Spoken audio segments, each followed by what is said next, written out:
Welcome to a brand new episode of the Jampack Report, today for December the 9th of 2019. Of course, my name is Samuel Adams, and this is a daily gaming news podcast meant to keep you in the know about everything happening in the gaming industry. Of course, if you enjoy the show, you like what you see, hit that subscribe button and come back for more each and every weekday to stay up to date with the hottest gaming news. But now, with that being said, we've got a lot to dive into today because a big Star Wars The Rise of Skywalker scene is going to be making its debut in Fortnite, of all places. Where you will have to go, what you will see, we'll talk about all of that in just a couple of moments. Then, Sony's last State of Play is coming tomorrow. Of course, later in the week last week, I suppose, if you wanted to be grammatically correct about it. We talked about the potential for a State of Play, and the rumors began to circulate. Lo and behold, one is coming our way very, very soon. In fact, tomorrow.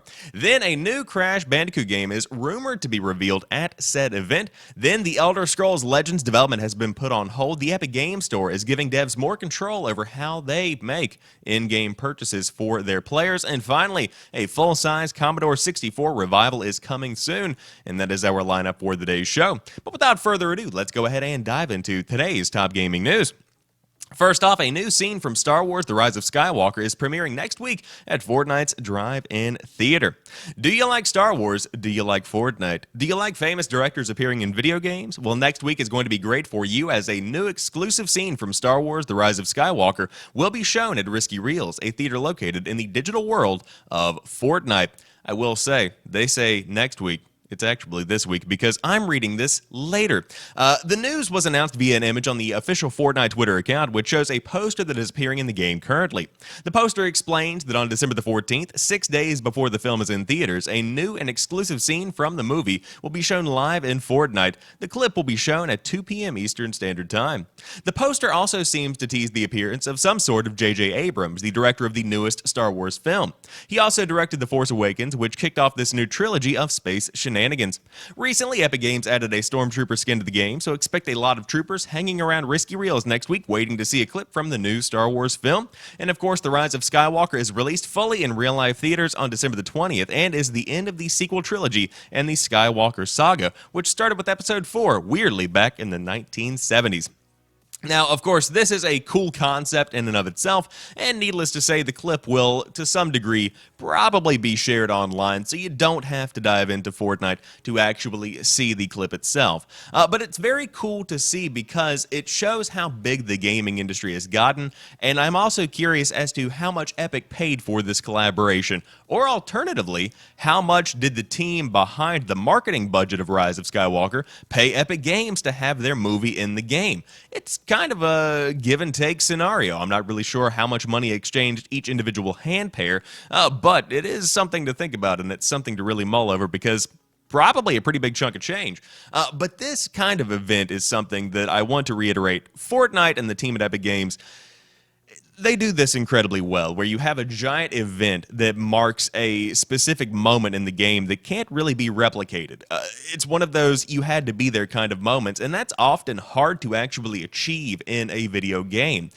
More often than not, a game's events can be replicated, you can go back through it again, play through it again, whatever it might be. But with Fortnite, there are so many of these one-off events that it definitely feels like something that's unique and something that is cool overall, even if you aren't necessarily into Fortnite.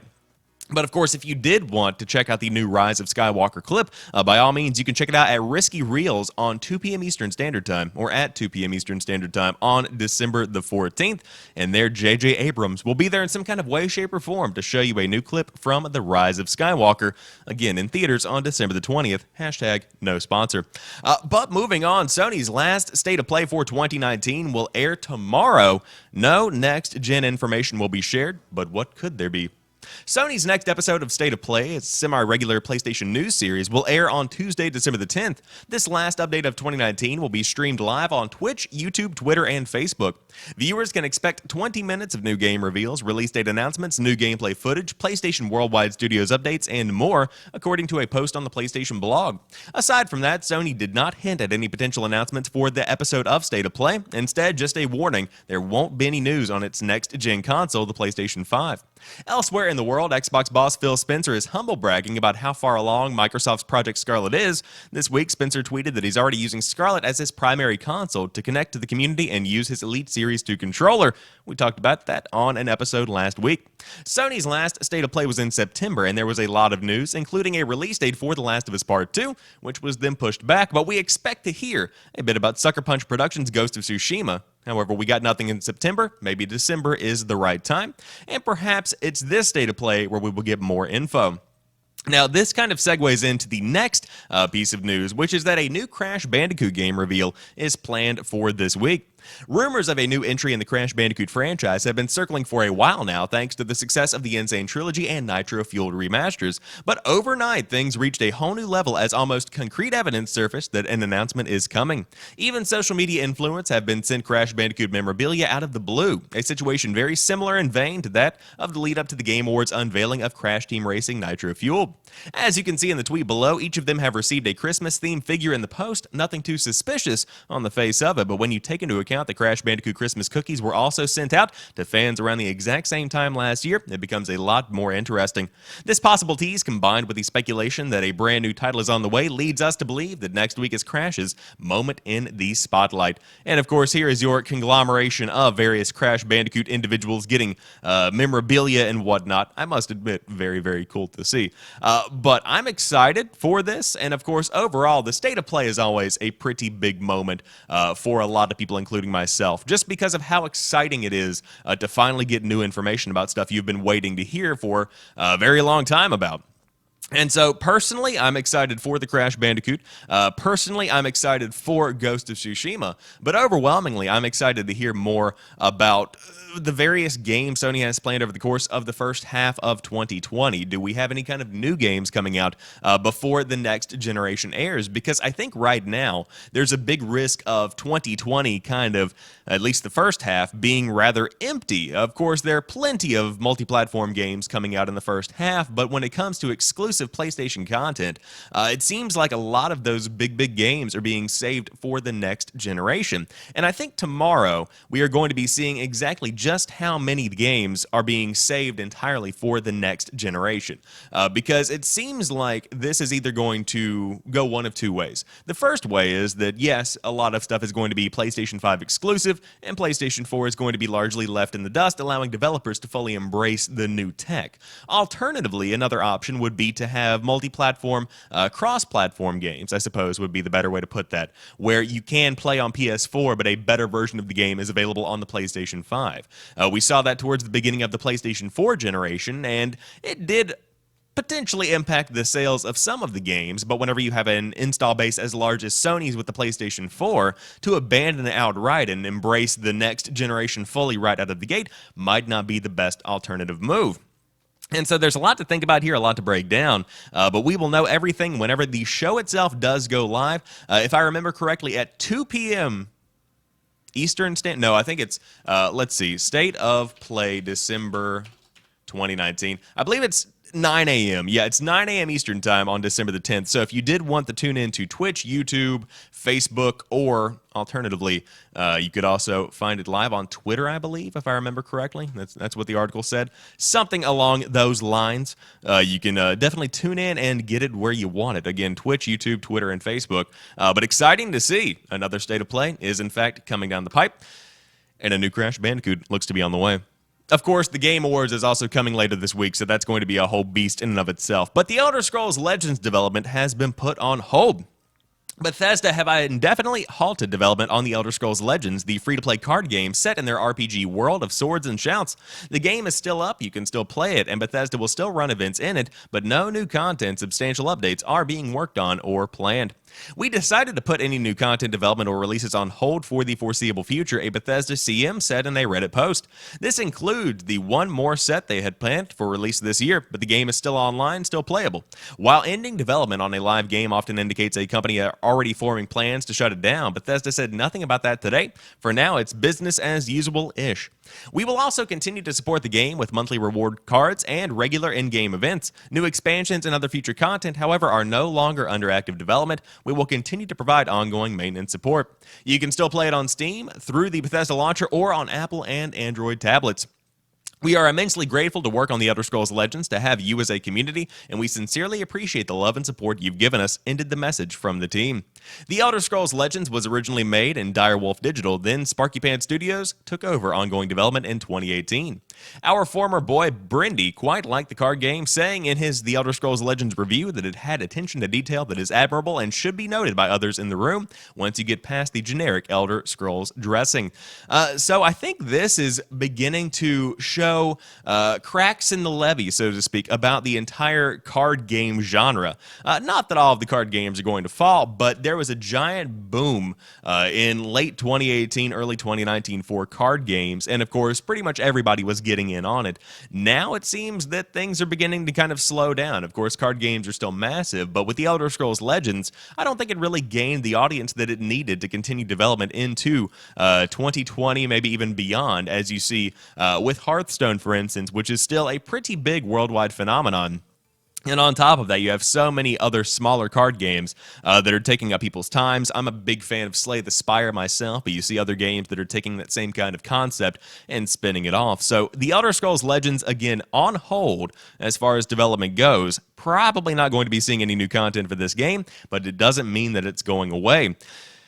I don't know why they would take it down, honestly, at this point, because the game has been developed. Of course, many card games on mobile phones, probably still going to be profitable for a good time into the future, but to shift development towards future projects is probably a wise move.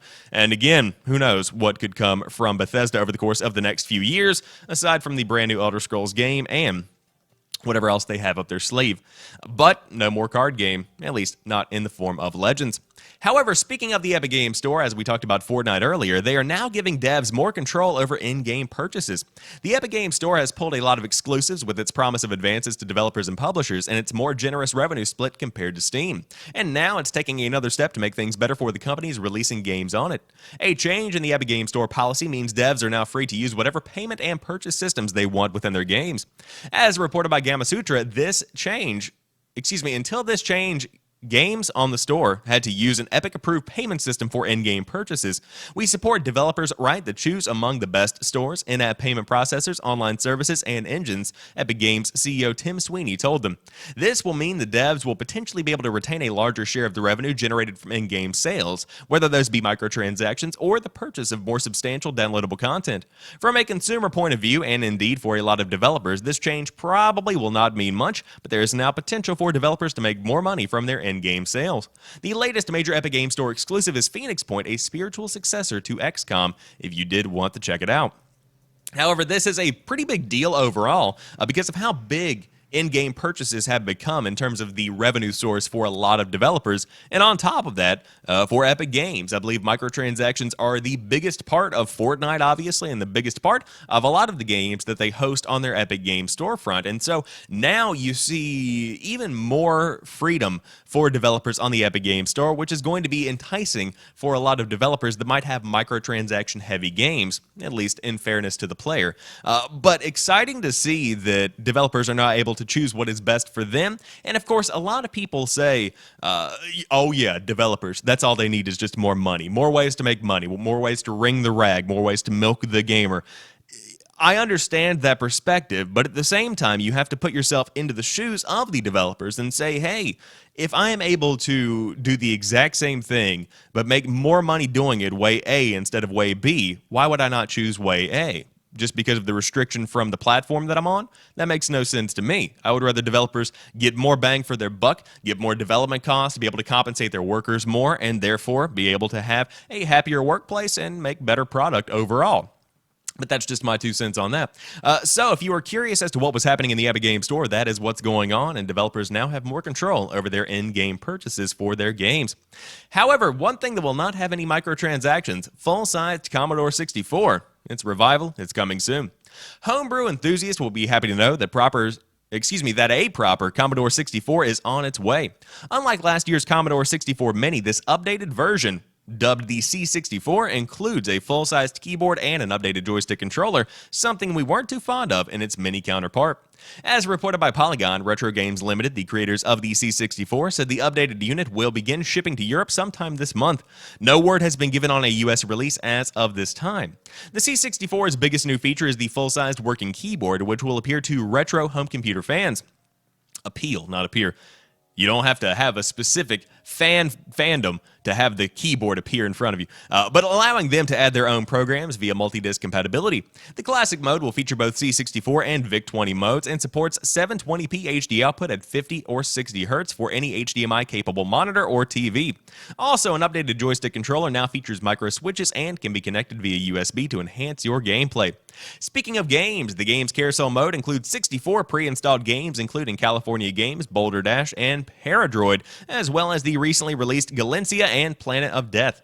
Additionally, you'll be able to save your games and files via a USB stick to take with you on the go.